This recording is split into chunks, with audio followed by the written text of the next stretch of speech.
कुमकुम भाभी एक धमाकेदार गीत सुनाएंगी और कैसा लगेगा जरूर बताइएगा।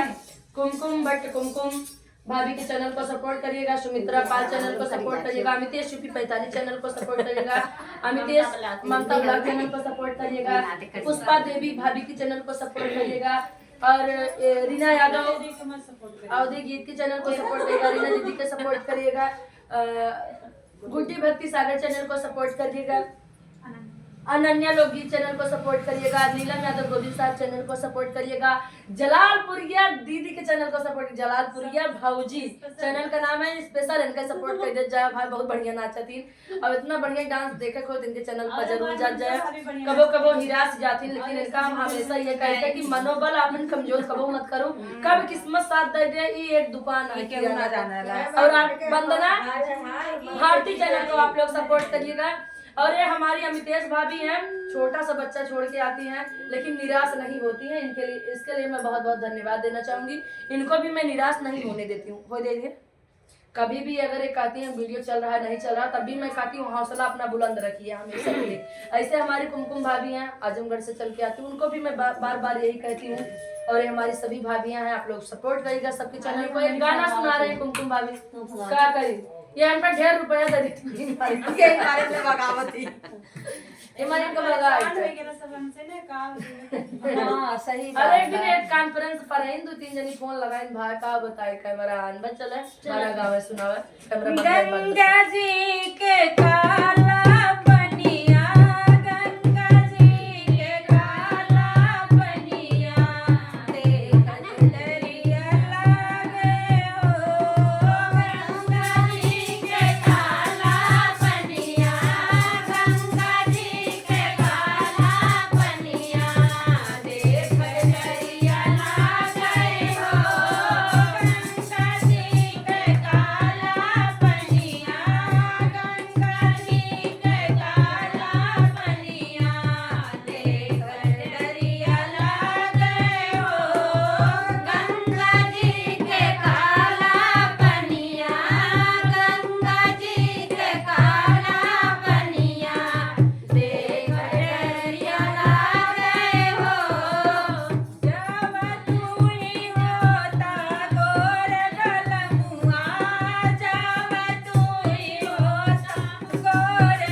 बहुत अच्छा लगा कि राग में राग मिलत रहा आपके बहुत साथ। गजब। ऐसे और सबे ऐसे गाइएगा आप लोग, बहुत अच्छा लगता